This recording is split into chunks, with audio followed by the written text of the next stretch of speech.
안녕하세요. 짧은 결혼 생활을 뒤로하고 헤어짐을 선택한 30대 여성입니다. 그리고 다 끝난 마당에 무슨 미련이 남아서 이렇게 글을 쓰냐는 사람도 있겠지만 마지막으로 후련하게 내뱉고 싶어서 그러니 이해해 주셨으면 좋겠네요. 일단 저는 소위 사람들이 말하는 엘리트 코스를 밟아왔어요. 중학교 때부터 전교 1등을 놓친 적이 없었고 선생님들의 적극적인 지지와 권유에 힘입어 특목고에 진학했지요. 하지만 제가 고등학교 2학년이 되던 무렵 부모님이 하시던 사업이 점점 어려워졌고 결국 2학년 말에는 쫓겨나듯 살던 집을 떠나야만 했네요. 그리고 저는 그런 상황의 대학은 사치라고 생각했어요. 대학이 문제가 아니라 빨리 돈을 벌어야겠다 싶었죠. 하지만 특목고라는 분위기도 그렇고 제가 원래 공부하는 걸 좋아하다 보니 학업을 포기한다는 게 쉬운 일이 아니더라고요. 그런데 그때 저희 큰아버지께서 손을 내밀어 주셨어요. 큰아버지께서 일단은 대학 문턱은 넘고 그 후에 고민을 해도 하라며 제게 용기를 주셨거든요.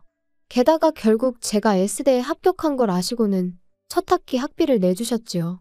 지금 생각해보면 큰어머니한테도 감사한 마음이에요. 두 분도 저희 아버지한테 빌려주신 돈도 있으셨으니 솔직히 내키는 일이 아니셨을 텐데 말이죠. 아무튼 그렇게 대학에 갔고 이후로는 장학금과 아르바이트로 학비를 충당했습니다. 돈 때문에 휴학도 몇 번이나 해야 했고요. 제가 그런 고생을 하는 동안 저희 부모님이라고 손 놓고 가만히 계셨던 것은 아니에요. 다만 두 분이 10여 년의 난임 끝에 저를 가지셨다 보니 제 주변 친구들의 부모님들보다 연세가 많으셨어요. 게다가 망해가는 사업을 어떻게든 살려보려고 두 분 다 백방으로 뛰어다니시며 마음고생 몸고생 하셨다 보니 건강도 많이 나빠지신 상황이었죠. 그래서 의지가 있으셨어도 하실 수 있는 일이 많이 없으셨어요. 쓰다 보니 제 신세 한탄같이 들리는데 아무튼 나름대로 힘든 세월을 보냈습니다. 그래서 저는 남들과는 조금 다른 인생의 목표를 갖게 되었죠. 연애니 결혼이니 그런 건 모르겠고 그저 두 분이 마음 편히 계실 집 하나만 장만해드리자고요. 한편 우여곡절 끝에 대학을 졸업하고 학교에 지원을 받아 저는 작은 사업을 시작할 수 있었습니다. 그리고 이후로 한동안 제 생활은 오로지 일밖에 없었어요. 눈 뜨면 일하고 눈 감으면 자고 돈을 버는 건 오로지 모으기 위함이었고 돈을 쓰는 일이 있다면 그건 부모님에게 필요해서였지요. 하긴 돈을 모으는 이유도 오로지 부모님에게 집 한 채 해드리고 혹시나 두 분이 병원에 가시게라도 된다면 목돈이 들 테니 그걸 대비하기 위함이었네요. 아무튼 회사에서는 대표님 소리를 들었지만 솔직히 직원들이 보기에도 왜 저렇게 궁상맞게 사나 싶었을 겁니다. 가끔이지만 저도 거울 속 초라한 제 모습에 혀를 내두를 지경이었으니까요. 하지만 그래도 어쩔 수 없었어요. 부모님 사업이 망하고 나서 월세를 전전하는 동안 이런저런 서름이 컸다 보니 집도 없는데 다른 거 구색 맞춰놓고 사는 게 무슨 의미가 있나 싶었거든요. 아무튼 그렇게 살기를 10년. 어느새 사업은 자리를 잡았고 부모님한테 아파트 한 채 사드릴 정도의 돈은 모았을 무렵 남편을 알게 되었습니다. 남편은 제 회사랑 거래하는 업체의 직원이었어요. 헤어진 마당에 어떻게 만났는지 그걸 곱씹어 뭘 하겠냐마는 거래했던 건이 결과가 잘 나와서 다 같이 회식을 한번 하게 됐는데 남편이 말하길 그때 저한테 반했다고 하더라고요. 대표라는 그런 타이틀하고는 상관없이 조용하고 소탈한 모습이 마음에 들었다나요? 아무튼 이후로 남편이 정말 적극적으로 대시를 해왔어요. 그리고 저는 그런 일은 처음 겪어봤던지라 그런 남편이 당황스럽기도 하고 부담스러웠지요. 하지만 한편으론 이런 게 사랑받는다는 건가? 내가 얼마나 좋으면 저럴까 싶은 게. 그래서 결국 2달 만에 저는 마음의 문을 열었습니다. 연애를 시작하던 당시 저는 제 나름대로 많은 것을 오픈했어요. 제 학벌이라던가 가정환경이라던가. 참고로 연애 초반부터 나름 민감할 수도 있는 이야기들을 오픈한 이유는 비록 저희가 결혼을 전제로 연애를 시작한 것은 아니었지만 남편이나 저나 나이가 있다 보니 잘 지내다 보면 결혼 이야기가 나올 수도 있겠다 싶대요. 그런데 그때 가서 실은 나는 우리 부모님한테 집도 사드리고 앞으로 생활비도 대드리고 해야 한다 하면 솔직히 어떤 남자가 좋다 하겠어요. 제가 비록 연애에는 쑥맥이었지만 그래도 세상 돌아가는 걸 아예 모르지는 않았거든요. 그래서 처음부터 미리 말한 거예요. 그런데 남편의 반응은 의외로 덤덤했습니다. 제가 버는 돈인데 그걸로 뭘 어떻게 하든 자기는 뭐라 할 자격도 권리도 없다면서 말이죠. 그리고 그런 남편의 반응이 조금은 충격적이면서도 한편으론 뭐랄까 고맙더라고요. 그런데 여기까지만 들으시면 제가 되게 좋은 남자를 만났다 생각하실 수도 있는데 꼭 그런 것만은 아니었어요. 사실 남편과 저는 소위 사람들이 따지는 조건에 있어서는 차이가 제법 있었거든요. 남편은 고졸이었고 직장은 계약직이었으니까요. 그리고 만약 누군가 저에게 처음부터 이 조건을 다 알았어도 만났겠냐 하면 제 대답은 잘 모르겠다예요. 속물처럼 들리겠지만 연애니 결혼이니 관심은 없었어도 사람이 원래 자기보다 잘난 사람하고 만나고 싶지 못난 사람하고 만나고 싶지는 않잖아요? 저도 그랬고요. 그래서 남편이 프로포즈를 해왔을 때 솔직히 한 번에 바로 긍정적인 답을 주진 못했습니다. 그런데 남편이 그러더라고요. 결혼하고 난 이후로도 지금처럼 친정에 생활비를 대드려도 좋고 집도 사드려도 좋고 제가 번 돈으로 뭘 어떻게 하든 자기는 간섭하지 않겠다고요. 그리고 나중에 혹시나 저희 부모님 건강이 더 나빠지시면 가까이 이사를 가도 좋다며. 그리고 그런 이야기까지 듣고 나니 비록 다른 조건들이 제 성에 차지는 않았지만 저한테만큼은 충분히 좋은 남자다 싶대요. 그래서 결국 부부의 영까지 맺기로 한 거지요. 그런데 막상 결혼식을 올리고 나니까 다른 사람도 아니고 시부모님 특히나 어머님이 그렇게 제가 친정에 하는 걸로 눈치를 주시더군요. 하루는 저에게 따로 할 말이 있다며 연락도 없이 저희 회사로 찾아오셔서는 바쁘니? 얘기 좀 할까 해서 왔다. 어머님 하실 말씀이 있으시면 미리 연락을 주시지 그러셨어요. 직원들 보는 눈도 있는데. 아니 내가 못 올 때라도 왔다니? 그리고 네가 대표라면서 직원들이 무슨 상관이야? 그런 건 아닌데 아무튼 무슨 일 때문에 오셨어요? 엊그제 진호랑 얘기를 하다 보니까 너 친정 부모님한테 매달 생활비를 드린다며? 난 처음에 내가 뭘 잘못 들었는 줄 알고 깜짝 놀랐다. 그게 진짜니? 네, 맞아요. 드리고 있어요. 아니 그런 게 어딨냐? 니네 부모님은 연금 같은 것도 안 나오니?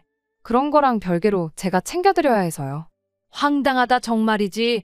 아니 너는 결혼한 여자야. 결혼한 여자. 무슨 말인지 알아듣니? 결혼한 여자라는 건 결혼을 했으면 네 가정에 충실해야지. 그거 언제까지 친정을 보고 살 거냐 이 소리야. 알아들어? 결혼 전에 진호 씨랑 다 이야기가 되었던 부분인데 어머님이 갑자기 이렇게 나오시니 좀 당황스럽네요. 저희 부모님은 제 도움이 필요하시고 저는 끝까지 책임질 거예요. 아니 공부도 잘했다면서 말귀를 못 알아듣니? 듣자 하니 한 달에 150만 원씩 드리고 있다며.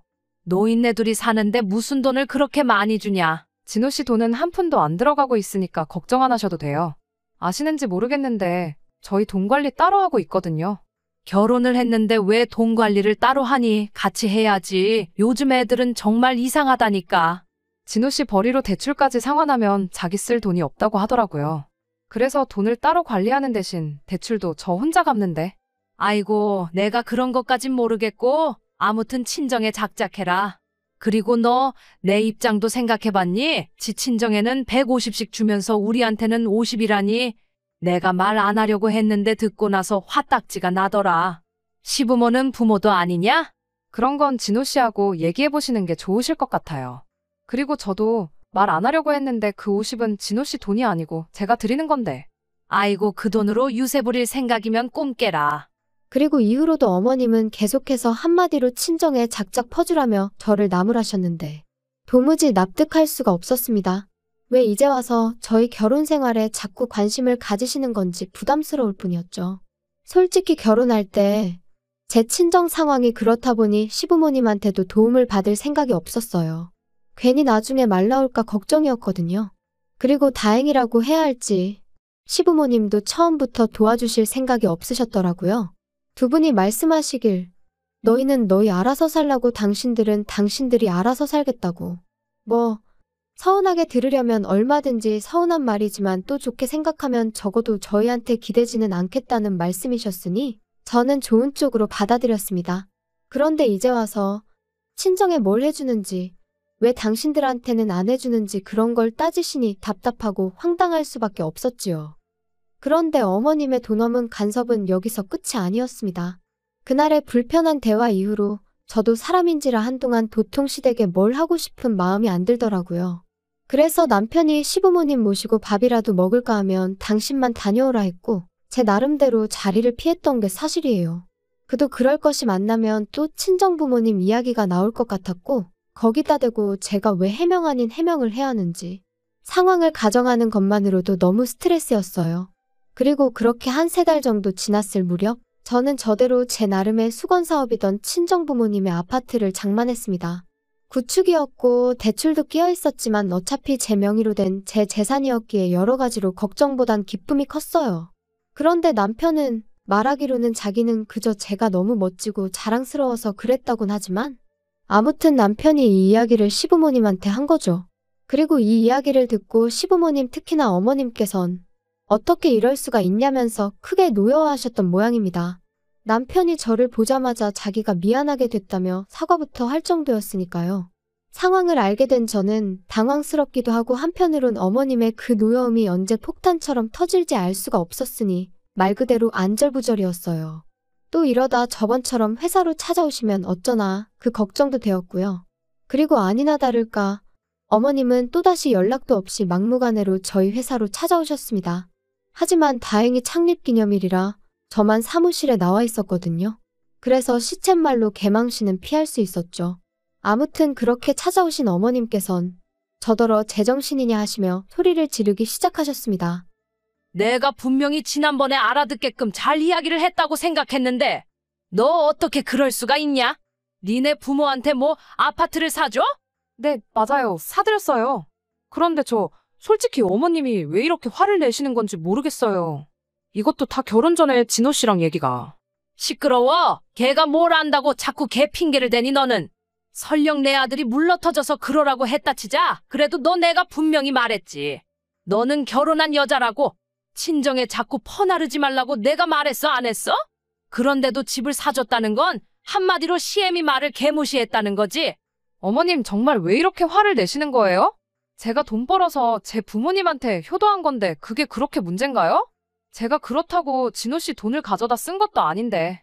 결혼했으면 네 거 내 거가 어딨어? 네 돈이 걔 돈이고 걔 돈이 네 돈이지. 그리고 그렇게 큰 돈을 쓸 때는 집안 어른인 우리하고 상의도 했어야지. 아니, 저희 부모님 집 사드리는 걸 왜 제가 어머님 아버님하고 상의를 해야 하나요? 그러면 너는 앞으로도 집안 대소사를 나랑 상의를 안 하겠다는 거니? 다 네 마음대로 하겠다는 거야? 그래? 어머님 그런 뜻이 아니잖아요. 너 네 부모 사줬다는 아파트 명의는 그럼 누구 명의로 했냐? 제 명의로 했죠. 제가 샀으니까. 그럼 뭐야? 내 아들하고 사는 집도 네 명에, 네 부모 사준 집도 네 명의? 죄다 네 거야? 우리 아들 거는 하나도 없고?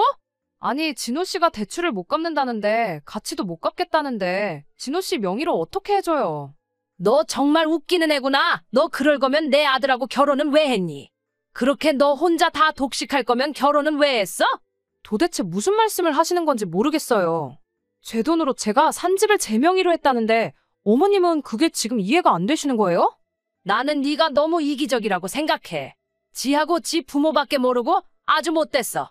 막말로 지 부모 집 하나 사줄 능력이면 시부모한테는 자동차라도 한 대 뽑아주는 게 맞지. 그게 경우고 도리고 이치 아니겠냐. 근데 어떻게 아주 능구렁이 마냥 지 부모만 챙기고. 못됐다 정말이지. 어머님의 억지에 저는 정말 이골이 났고 마음은 있는 대로 상해서 집에 돌아왔어요. 그리고 그때까지만 하더라도 제 마음은 그저 남편에게 하소연 좀 하고 위로나 받아야겠단 거였죠. 그런데 집에 들어오니 남편도 표정이 영 좋지가 않더라고요. 평소라면 밖에서 안 좋은 일이 있어도 집에서는 티를 내지 않는 사람인데 말이에요. 그래서 제가 무슨 일이라도 있었어? 표정이 너무 안 좋네. 그냥 뭐 그나저나 오늘 어머니하고 만났다며 아파트 얘기로 곤란했겠네. 곤란하다기보다 그냥 좀 불편하더라. 어머님이 내가 친정에 이렇게 저렇게 하는 게 엄청 싫으신가 봐. 그거 좋아할 시어머니가 어디 있겠어. 어쩔 수 없지. 그리고 솔직히 서운할 만하시지. 양가 다 잘해드리면 모르겠는데 워낙 장인 장모님만 덕을 보고 계시잖아. 그게 무슨 뜻이야? 내가 친정에만 잘한다는 거야? 그렇게 얘기하면 내가 섭섭하지. 자꾸 내가 친정부모님한테 해드리는 거랑 비교를 하지 말고 객관적인 것만 봐봐. 내가 매달 시부모님한테 50만 원씩 드리고 있지. 게다가 우리 지금 살고 있는 이 집 4명이란 이유로 대출 나 혼자 다 갚고 있잖아. 따지고 보면 그럼 자기는 돈 10,000원 안 쓰고 여기 살고 있는 건데 그러면 당신 표현대로 시부모님도 당신도 내 덕을 보고 있는 거겠네? 사이즈가 다르다는 거지, 사이즈가. 공평하지가 않으니까 어머니가 서운하시다는 거잖아. 아니, 어떻게 다 똑같이 할 수가 있겠어. 따지고 보면 우리 부모님이야 나를 낳아주시고 키워주신 분들이니 내가 잘해드리는 게 당연한 거지만 어머님 아버님은 당신을 낳고 키워주셨으니 당신이 잘해야지. 나한테 서운하실 일이 아니지. 넌 무슨 말을 또 그렇게 하냐? 정 떨어지게. 아무튼 우리 어머니가 너무 서운해하시니까 이참에 차 한 대 뽑아드려. 너도 알지? 우리 부모님 차 10년도 더 된 거. 저기요, 그건 저도 마찬가지거든요. 그리고 차를 뽑아드리고 싶으면 자기가 뽑아드리던가. 왜 나한테 그래? 왜 이렇게 말이 안 통하냐? 너가 장인 장모님만 챙겨서 우리 부모님이 화가 나신 거니까 너가 우리 부모님한테도 신경 쓰는 태도를 보여야 된다니까. 내가 문제가 아니고 네가 문제라고. 웃기고 있네. 내가 우리 부모님을 챙기는 거고 당신이 당신 부모님을 챙기는 거야. 어머님이 서운해하시는 건 욕심이 과하신 거고. 너무 충격이었어요. 남편이 그렇게 생각을 하고 있을 거라곤 상상도 못했고, 게다가 차를 뽑아드리자는 그 황당한 말은 뭔지 어이가 없었다고 해야 할까요? 그래도 그땐 오죽 답답하면 그런 헛소리를 다 했을까 생각하며 어떻게든 남편을 이해해 보려고 했어요. 그런데 서로 정말 필요한 말만 하고 지낸 지 일주일이나 지났을까 남편이 시부모님을 뵈러 가자, 아주 단판을 지으러 가자 그러더라고요. 그래서 저는 속으로 남편이 드디어 정신을 차렸구나. 제대로 내 입장을 대변해 주려나 보다 싶었습니다. 하지만 시댁에 도착하기가 무섭게 그 어느 때보다 밝은 표정으로 서로를 반기는 세 사람의 얼굴을 보니까 직감적으로 남편이 저를 위해 온 게 아니다 싶대요. 그래, 둘이서 얘기는 잘했다며? 아버지랑 나는 결정 다 했어. 내일 계약하러 가면 돼. 결정 다 하셨어요? 잘하셨네. 자기도 이리 와서 봐봐. 도대체 무슨 이야기를 하는 거야? 이게 뭐야? 자동차? 내가 저번에 바꿔드리자 했잖아. 나는 안 된다고 했고. 여기까지 와서 또 이럴 거야? 진짜 고집 좀 그만 부려. 나는 장인 장모님한테 잘하는데 넌 진짜 왜 이렇게 삐딱선을 타냐? 당신이 우리 엄마 아빠한테 잘했다고? 뭘 그렇게 했는데? 이따금씩 가면 거실에 앉아서 TV 보고 주는 음식이나 먹다 오는 게 전부면서 뭘 그렇게 잘했어? 그렇다고 못한 돈 10만 원이라도 들여보기랬어. 뭐랬어? 돈이 전부가 아니잖아. 다른 것도 안 했고 돈도 안 했다는 게 문제지. 그리고 어머님, 저 차 안 사드려요. 저는 그럴 능력도 없고요. 그럴 생각도 없어요. 진호 씨가 뭘 단단히 착각을 했나 봐요. 그럼 여긴 뭐 하러 왔냐? 사람 염장 지르러 온 거야 뭐야? 그리고 너 그렇게 네 친정만 싸고 돌 거면 뭐 하러 내 아들하고 사냐? 그냥 가서 네 부모나 끌어안고 살지? 너 진짜 나 같은 남자가 흔한 줄 알아? 내가 너 장인 장모님한테 생활비를 못 드리게 했어 어쨌어? 근데 그런 건 다 네 하고 싶은 대로 하고 장인 장모님한테 하는 만큼 우리 부모님한테도 해드리자니까 그건 싫다는 거 너무 이기적인 거 아니야? 뭐든지 정도가 있는 거지. 그리고 당신 말대로면 내가 내 친정을 내 돈으로 도와준다는데 그러려면 시댁에도 내 돈을 써야 된다는 거잖아. 내가 왜 그래야 되는데? 너 저번에 내가 말한 거 못 알아들어 처먹었냐? 너는 결혼한 여자라고? 네 재산이 우리 아들 재산이라고. 그러니까 우리 아들 허락이 필요하지. 내 허락도 필요하고. 제정신이세요? 그럴 거면 제가 차라리 어머님 아들하고 안 살면 되겠네요. 안 살면 허락이고 나발이고 필요 없잖아요? 안 산다는 게 무슨 소리야? 그럼 뭐 이혼이라도 한다고? 이혼은 무슨 이혼이에요. 애시당초 남남인데. 그건 또 무슨 소리야? 니들이 왜 남남이야? 당신이 말해봐. 왜 우리가 남남인지. 아니, 그게 지금 이 여자 앞으로 대출이 얼마나 많은지 아세요? 근데 혼인신고라도 했다가 얘가 대출을 못 갚는다고 하면 그거 다 나한테 넘어올까 봐. 야, 이 멍청아. 그러면 제 앞으로 된 아파트 팔아서 갚으면 되는 거지. 그게 무서워서 혼인신고를 여태껏 안 했다는 게 말이 되냐? 남은 대화는 두 분이서 알아서 하시고요. 상관없는 남인 저는 이만 가볼게요. 그리고 당신 짐은 내가 현관밖에 꺼내놓을 테니 알아서 챙겨가. 그리고 이후의 일은 아주 어이가 없었습니다. 제가 집에 들어오고 얼마 안 돼서 남편이 들어오려고 했는데 이미 제가 현관 비밀번호를 바꿔버려서 들어오질 못했거든요. 그러니까 문 앞에서 자기가 잘못했다면서 얼굴 보고 얘기 좀 하자 어쩌자. 하지만 그러던지 말던지 저도 안 열어주고 버텼죠. 막말로 시끄럽게 굴어서 앞집에서 신고라도 하면 그럼 경찰이 와줄 테니 오히려 땡큐겠다는 생각이 들기도 했으니까요. 그런데 그럴 깜냥도 없던 남자였어요. 몇 번 두드리고 사정하다 안 되니까 너무한다면서 문자 하나 남겨놓고 자리를 떠났거든요. 그리고 그런 모습을 보니 그나마 좀 남아있던 오만정이 싹 사라지는 기분이 돼요. 아무튼 그래도 한두 달 가까이 남편은 전화와 문자로 저에게 용서를 구하긴 했지만 결론은 헤어졌습니다. 애시당초 저랑 제 부모님을 있는 그대로 인정하고 받아준다는 점에서 남편과의 결혼을 결심했던 건데 그 전제가 틀어진 이상 남편과 살 이유가 없었으니까요. 그리고 지금은 뭐 하나 아쉬운 거 없이 잘 지내고 있어요. 남편과의 일과는 별개로 제 사업은 여전히 잘 되어가고 있고 꺼릴 것 없이 친정부모님을 챙겨드릴 수 있어서 좋네요. 뭐 누군가는 저더러 그래도 언제까지 부모 뒤치다꺼리만 할 거냐. 네 인생을 살아야지 하는데 누가 그렇게 산다고 하던가요? 저는 그저 제 나름의 도리를 했을 뿐이고 이제 집도 해드렸으니 새로운 목표를 세워서 제 행복을 위해 다시 한번 열심히 달릴 겁니다.